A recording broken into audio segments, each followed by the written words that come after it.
আসসালামুয়ালাইকুম।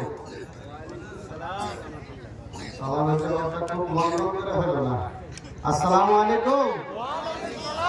এত লোকের ভিতরে সালাম দিয়ে যদি গনগন না আওয়াজ হয় তাহলে মজা লাগে।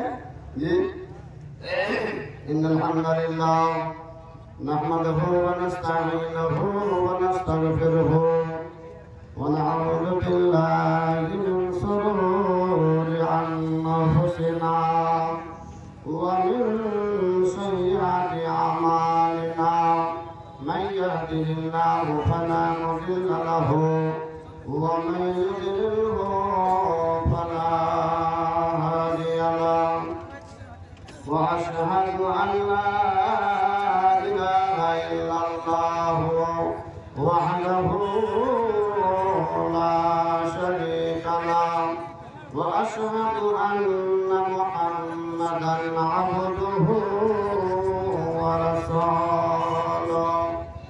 আম্মা বা'দ, আউযু বিল্লাহি মিনাশ শাইতানির রাজীম। বিসমিল্লাহির রাহমানির রাহিম। মুহাম্মাদুর রাসূলুল্লাহ ওয়াল্লাযীনা মা'আহু আশিদ্দাউ আলাল কুফফারি রহমাউ বাইনাহুম। وقال تعالى في موضع آخر ويسيرون على أنفسهم ولو كان بهم خصاصة। দুঃখে কিংবা সুখে মাওলা যখন যেমন থাকে, দুঃখে কিংবা সুখে মাওলা যখন যেমন থাকে, সন্ধ্যা সকালে মাওলা তোমায় যেন ডাকে। দুঃখে কিংবা সুখে মাওলা, দুঃখে কিংবা সুখে মাওলা যখন যেমন থাকে, সন্ধ্যা সকালে মাওলা তোমায় যেন ডাকে। সন্ধ্যা সকালে মাওলা তোমায় যেন ডাকে। আমরা সবাই পাপী বান্দা, আমরা সবাই পাপী বান্দা, এই মজলিসেতে ক্ষমা করে দিও মাওলা, ক্ষমা করে দেবে মাওলা, এটাই আশা রাখি। ক্ষমা করে দিও মাওলা, এটাই আশা রাখি। দুঃখে কিংবা সুখে মাওলা, দুঃখে কিংবা সুখে মাওলা যখন যেমন থাকে, সন্ধ্যা সকালে মাওলা আমরা যেন ডাকি। সন্ধ্যা সকালে মাওলা তোমায় যেন ডাকি।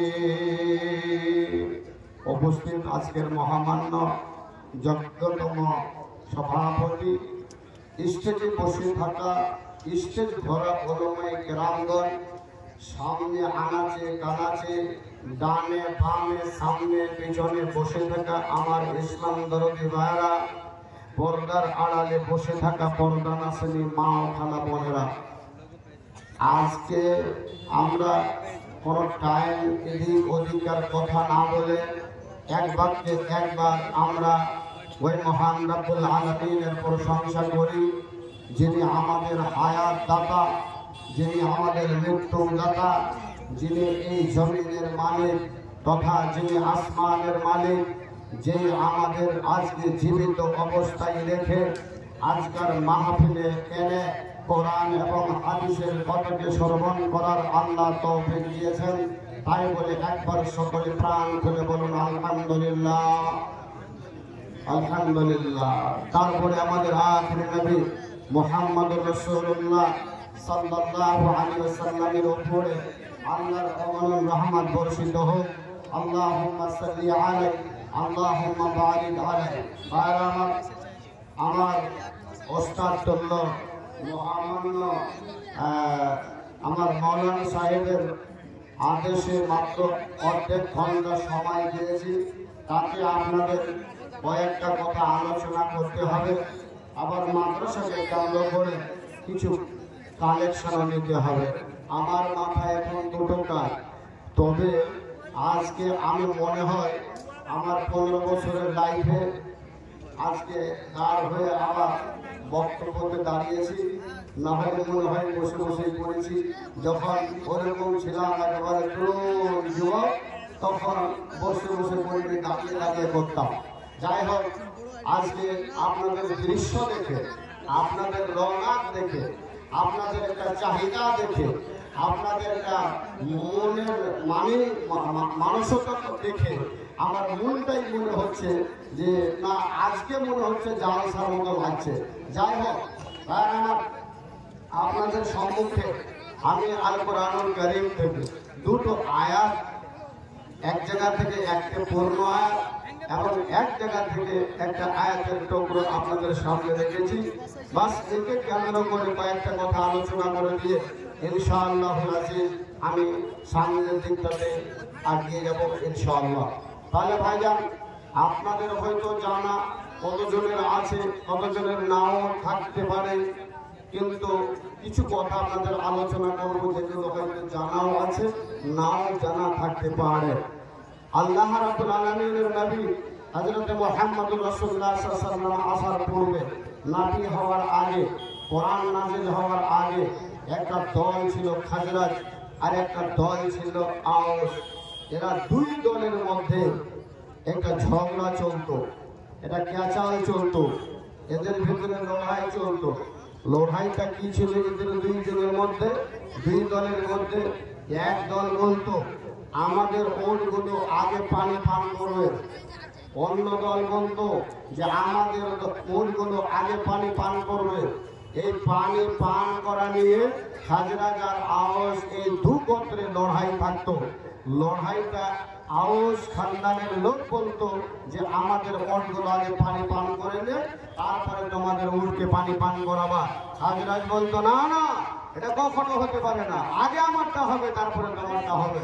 জি, এই নিয়ে ঝগড়া চলছিল। কতদিন পর্যন্ত ঝগড়া চলে? ঝগড়া চলেছে ওদের ভিতরে 100 বছর ধরে। 100 বছর ধরে ঝগড়া চলেছে, অথচ এদের ক্যাচাল মেটেনি, এদের ঝগড়া মেটেনি। আল্লাহর নবী জনাবে মুহাম্মদুর রাসূলুল্লাহ সাল্লাল্লাহু আলাইহি ওয়াসাল্লাম নবুয়ত পেলেন। নবুয়ত পাওয়ার পর ওই সব লোকদের মধ্যে যখন এই কোরআনের আলোচনা শুরু হলো, যখন ওই সব মানুষদের ভেতরে আল্লাহর নবী দাওয়াত দিতে আরম্ভ করলেন, ওই লোকগুলোর এই যুবকের দল, এরা যখন সব ইসলামের পতাকার নিচনে এলো, এরা যখন ইসলাম কবুল করলো, ইসলাম কবুল করে নেওয়ার পর এই সব সাহাবাদের ভিতরে এমন একটা ভাতৃত্ব ভাব এলো, এদের ভিতরে মানসিকতা এলো, এদের ভিতরে এমন একটা ভালো ব্যবহার তাদের ভিতরে চলে এলো। এরা তখন শিখলো, কিছুদিন পর্যন্ত এদের ঝগড়াই চললো, আমার আগে হবে তোমার পরে হবে। ওরা বলছে তোমাদের আগে নয়, আমাদের আগে হবে তোমাদের পরে হবে। কিন্তু এই মান্যতাটা, এই সম্মানটা, এই ইজ্জতটা আল্লাহর নবী জনাবে মুহাম্মদুর রাসূলুল্লাহ সাল্লাল্লাহু আলাইহি ওয়াসাল্লামের ওই সাহাবায়ে কেরামরা যখন ইসলাম কবুল করে নিলেন, কবুল করে নেওয়ার পর এই প্রাধান্যটা, এই অধিকারটা তারা দিতে শিখলেন। আপনারা হয়তো জানেন কিংবা বক্তব্যে শুনেছেন আল্লাহর নবী জনাবে মুহাম্মদুর রাসূলুল্লাহ সাল্লাল্লাহু আলাইহি ওয়াসাল্লাম এক জিহাদে সাহাবায়ে কেরামকে পাঠিয়েছিলেন। একজন সাহাবার বন্ধু ও যেন জখম হয়ে জমিনের ভিতরে ঢলে পড়েছেন, জমিনের ভিতরে জখম হয়ে ঢলে পড়েছেন। ওই সাহাবাটা আল্লাহ আল্লাহ আল্লাহ করছে আর ও পানি পানি পানি পানি করতে আরম্ভ করেছে। যুবকের দল রে, যেই ব্যক্তি পানি পান করায় ওকে সাকি বলা হয়। ওই সাকি ব্যক্তি একটা পিয়ালার মধ্যে এক পিয়ালা পানি নিয়ে ওই ভাই যে পানি পানি করে চিৎকার করছিল ওই লোকটার কাছে নিয়ে গিয়ে হাজির হলো। যখন পানিটা নিয়ে গিয়ে হাজির হয়েছে ওই মুহূর্তে যেই লোকটা পানি পানি করছিল পানিটা মুখে দিয়ে পান করতে যাবে, তারপরে তার পড়োশি তার পাশে আর একজন ভাই পানি পানি করে চিৎকার করতে আরম্ভ করে দিয়েছে। এই ভাইটা মনে ভাবলো আমার কলেজা ফেটে যাইছে যাক না কেন, কিন্তু মনে হয় আমার চাইতে পিপাসা আমার ওই ভাই হয়েছে, আমার চাইতে বেশি তৃষা ওই ভাইটাকে লেগেছে। যুবকের দলে পানির পিয়ালাটা ওই সাকি ভাইকে বলল, বন্ধু তুমি আমাকে পানিটা পান না করিয়ে আমার ওই ভাইটাকে নিয়ে গিয়ে পানিটা দাও। আমার চাইতে মনে হয় ওই ভাই বেশি পিপাসা হয়েছে, ওকে নিয়ে গিয়ে পানিটা পান করাও। সাকি পানির পিয়ালাটা নিয়ে গিয়া ওই দ্বিতীয় ভাইয়ের কাছে পৌঁছে গেছে। যুবক যখন পৌঁছেছে তখন ওই ভাইকে বলছে পানিটা পান করে নাও। এ যুবক পানি পানি করছে, পানি নিয়ে এসেছে, ওই পানিটা পান করতে যাবে। দ্বিতীয় আর একজন ভাই আবার পানি পানি পানি করে চিৎকার করছে। যুবকের দলে ওই দ্বিতীয় ভাইয়ের কাছে সাকি আবার পানিটা নিয়ে যাচ্ছেন। পানিটা নিয়ে যাবার পর যখন পানিটা তার মুখের কাছে নিয়ে গিয়ে হাতের কাছে নিয়ে গিয়ে পানি পান করতে দেবে, হায় হায় হায় হায় আল্লাহর বান্দারে ইতিহাস প্রমাণ করে সাকি গিয়ে দেখছে ওই তৃতীয় ভাই যিনি পানি পানি করে চিৎকার করছিলেন বন্ধু ওই দুনিয়ায় বেঁচে নাই, দুনিয়া থেকে প্রাণ হারিয়ে আল্লাহর একজন মেহমান হয়ে গেছে। আল্লাহর একজন মেহমান হয়ে গেছে, তিনি দুনিয়া থেকে বিদায় হয়ে গেছেন। সাকি ব্যক্তি রে চোখ দিয়ে পানি ছেড়ে দিয়ে বলল, হায় হায় হায় আমি যেই ভাইয়ের জন্য পানি নিয়ে এসে হাজির হলাম দুনিয়া থেকে বিদায় হয়ে গেল। হায় রে বন্ধু, মনে মনে ভাবলেন আমি একে পানি পান করাতে পারলাম না। দ্বিতীয় ভাই তো চিৎকার করছিল তার নিকটে যায়, যখন তার নিকটে গিয়েছে যুবকরে সেও ব্যক্তি দুনিয়াতে আর না, সেও দুনিয়া থেকে বিদায়। প্রথম ব্যক্তি যিনি পানি পানি করে চিৎকার করছিলেন ওই ভাইয়ের কাছে পানির পেয়ালাটা নিয়ে গিয়ে যখন হাজির হয়েছে, তৃতীয় ব্যক্তি শেষ, দ্বিতীয় ব্যক্তি নাই। প্রথম ব্যক্তির কাছে গেল, প্রথম ব্যক্তিকে আর পাওয়া গেল না, তিনিও দুনিয়া থেকে বিদায় হয়ে গেছে। ভাইরা আমার, বন্ধুরা আমার, তিনজন ব্যক্তি আল্লাহর মেহমান হয়ে গেল। একটা পিয়ালা পানি তাদের আর নসিব হলো না, ওই এক পিয়ালা পানি দুনিয়ায় থেকে গেল। বুঝতে পারা গেল যুবক নিজের প্রাধান্যটা, নিজের দরকার যদিও ছিল, নিজের প্রয়োজন যদিও ছিল, পানি পিয়াসটা যদিও তাদের ছিল, নিজে পানি পান না করে অপরের কাছে পৌঁছে দেওয়ার চেষ্টা করেছে এ যুবকের দল রে। তাই তো আল্লাহর নবী জনাবে মুহাম্মদুর রাসূলুল্লাহ সাল্লাল্লাহু আলাইহি ওয়াসাল্লাম বলতেন, আমার সাহাবায়ে কেরামরা তোদের পড়োশি যদি থাকে ওই পড়োশিটার জন্য তোমার বাড়িতে যদি কিছু হয় তবে ওই বাড়িটাতে তোমার কিছু সবজি, কিছু সালন, কিছু তরকারি তার বাড়িতে পৌঁছিয়ে দিও। মাংস যদি রান্না হয় তাহলে মাংস রান্না হলে তোমার মাংসটা দিতে না পারলে তুমি মাংসের ঝোলটা পর্যন্ত তার বাড়িতে পৌঁছে দাও। এই যুবক, এ আমার ভাইরা, ওই সব সাহাবায়ে কেরামরা নিজের অধিকারটাকে নিজে প্রাধান্য প্রাধান্য না দিয়ে তারা অপরকে প্রাধান্য দিয়েছে। অন্যজনের কাছে নিজের জরুরতটাকে, নিজের দরকারটাকে অন্যজনের কাছে পৌঁছিয়ে দিয়েছে। তাই আল্লাহ রাব্বুল আলামিন কোরআনের ভিতরে বলছেন, ওয়ায়ুসিরুনা আলা আনফুসিহিম ওয়ালাউ কানা বিহিল খাসাসা।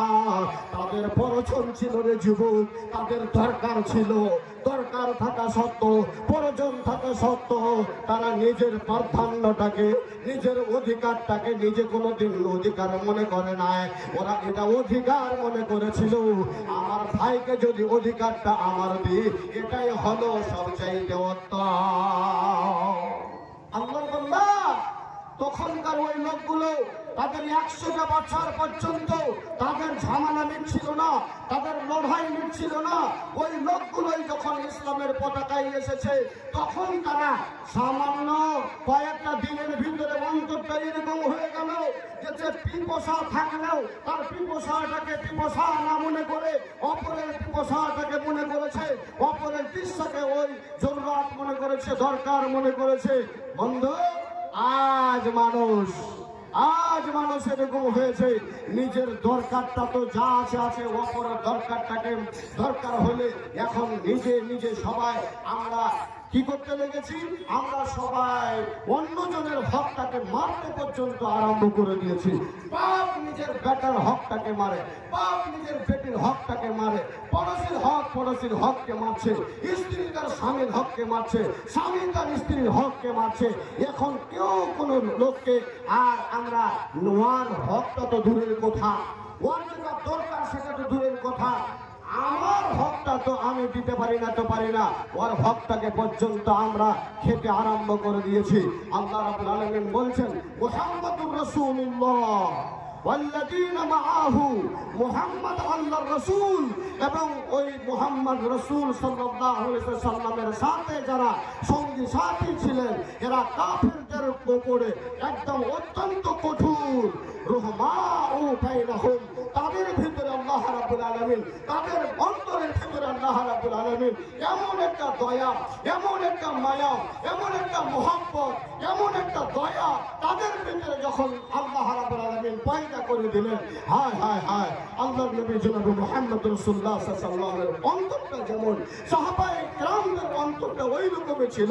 একজন বুড়ি মানুষ আল্লাহ রাসূল সাল্লাল্লাহু আলাইহি ওয়াসাল্লামকে দেখলেন যে তিনার জামাটা, তিনার পাঞ্জাবিটা, তিনার কুর্তাটা সামান্য কয়েক জায়গা সেলাই করা আছে কিংবা ফাটা আছে। আল্লাহর নবী জনাব মুহাম্মদ রাসূলুল্লাহ সাল্লাল্লাহু আলাইহি ওয়াসাল্লামকে এই জিনিসটা দেখে বুড়ি বাড়ির ভিতরে ঢুকার পর একটা ভালো একটা নতুন জামা নিয়ে এসে আল্লাহ রাসূল সাল্লাল্লাহু আলাইহি ওয়াসাল্লামকে দিলেন। এই আল্লাহ রাসূল, আপনি ওই জামাটা খুলে দিয়ে, আপনি ওই পাঞ্জাবিটা খুলে দিয়ে, আপনার গতরে, আপনার শরীরের উপরে আপনি আমার এই পাঞ্জাবিটাকে পরে নেন, আপনি গায়ে উড়িয়ে নেন, গায়ে চাপিয়ে নেন। আল্লাহু আকবার। আমার ভাইরা, আল্লাহর নবী জনাব মুহাম্মদ রাসূলুল্লাহ সাল্লাল্লাহু আলাইহি ওয়াসাল্লাম ওই পুরাতন পাঞ্জাবিটাকে খুলে নতুন পাঞ্জাবিটা যখন গায়ে পরেছেন, একজন সাহাবা তখন বলছেন, আল্লাহর নবী, ওগো রাসূল, আল্লাহর নবী গো, আপনার গায়ে যে নতুন পোশাকটা, আপনার গায়ে যে নতুন জামাটা, এটা যদি আমাকে দিয়ে দিতেন তবে অত্যন্ত ভালো হতো। যুবকের দল রে, আমার মায়েরা, আমার বোনেরা, আল্লাহর নবী জনাবে মুহাম্মদ রাসূলুল্লাহ কত যে এত দয়ালু ছিলেন, কত যে নরম দিলের মানুষ ছিলেন রে বন্ধু। শুধুমাত্র কথাটা বলতে না বলতে আল্লাহ রাসূল ঘরের ভিতরে গিয়ে আবার পুরাতন জামাটা পরে নিয়া নতুন জামাটা সাহাবাকে নিয়ে এসে হাজির করে দিলেন, তাকে তার হাতে পৌঁছে দিলেন। সাহাবারা রাগে রাগান্বিত হয়ে গেল। আল্লাহ রাসূল গো, ওই সাহাবাটা যে কাপড়টা, যে পাঞ্জাবিটা নিল, এর উপরে রাগান্বিত হয়ে ওকে বলতে আরম্ভ করলো, হায় রে হায়, তুমি এমন একজন সাহাবা, এমন একজন তুমি আমাদের ভাই রে, যে আল্লাহ রাসূলকে একজন মেয়ে মানুষ পাঞ্জাবিটা দিল, আর ওই পাঞ্জাবিটা আবার তুমি চেয়ে নিলে, তোমাকে একটুকু দ্বিধা হলো না। আল্লাহ রাসূল সাল্লাল্লাহু আলাইহি ওয়াসাল্লামের সাহাবা বলছেন, শোনো রে ভাই, আমি যে উদ্দেশ্যে চেয়ে নিয়েছি সেটা আমার দিল বলছে আমি কেন চেয়ে নিয়েছি। আল্লাহু আকবার। গজব চাইয়ে এ আমার বন্ধুরা, এ আমার ভাইরা, আল্লাহর নবী জনাবে মুহাম্মদ রাসূলুল্লাহ সাল্লাল্লাহু আলাইহি ওয়াসাল্লামের সাহাবা বলছেন, ভাই রে, আমি এই জন্য পাঞ্জাবিটা আল্লাহ রাসূলের কাছে আমি চেয়ে নিলাম, ভবিষ্যৎ যেদিন আমি মরবো সেই দিন যেন এই পাঞ্জাবিটা দিয়ে এই পাঞ্জাবিটা দিয়ে যেন আমার কাফন হয়, সেদিন যেন এই কাফন দিয়ে আমার এই পাঞ্জাবিটাকে কাফন করে যেন আমাকে বিদায় হয়। সেই পাঞ্জাবিটা যদি আমার গায়ে আমার যায় তাহলে আমার ওপরে আল্লাহর পক্ষ থেকে রহমত হবে। তাই জন্য আমি পাঞ্জাবিটা আল্লাহ রাসূলের কাছে চেয়ে নিলাম। কিন্তু সবকটা কি হলো? সবকটা এই হলো রে যুবক, যে আল্লাহর নবী মুহাম্মদ রাসূলুল্লাহ সাল্লাল্লাহু আলাইহি ওয়াসাল্লাম কোন মুহূর্তে আর নিজের অধিকারটাকে অধিকার মনে করলেন না, নিজের দরকারটাকে নিজের দরকার মনে করলেন না, নিজের প্রাপ্যটাকে নিজের প্রাপ্য মনে করলেন না, আল্লাহর নবী শরীর থেকে খুলে দিলেন। আর আপনাদের বলতে আমি এটা চাইছি যে আজকের জলসায় আপনার বাড়িতে অধিকার আছে, আপনার বাড়িতে ঘরের অধিকার আছে, আপনার বাড়িতে আপনার টাকার অধিকার আছে, কিন্তু অধিকারটাকে যদি আপনি মাদ্রাসার উপরে ফেলতে না পারেন, অধিকারটাকে যদি কিছু আপনার দিনের জন্য খরচ করতে না পারেন, তাহলে আপনি আর আমি কি করলাম, তারা কি করেছিল, সেই জিনিসটাকে বুঝতে হবে। আর আমার সময় অত্যন্ত কম, তবুও আমি আপনাদের কাছে কিছু আলোচনা রাখলাম। আমার ভাইরা, অর্ধেক ঘন্টার ভিতরে 20 মিনিট চলে গেল, মাত্র 10টা মিনিট আমি দেখছি আর হাতে আছে। তাই আমরা আল্লাহর ওয়াস্তে এই মাদ্রাসার জন্য অধিকারটাকে নিজে থাকলেও মাদ্রাসাকে অধিকারটা দিতে শিখি।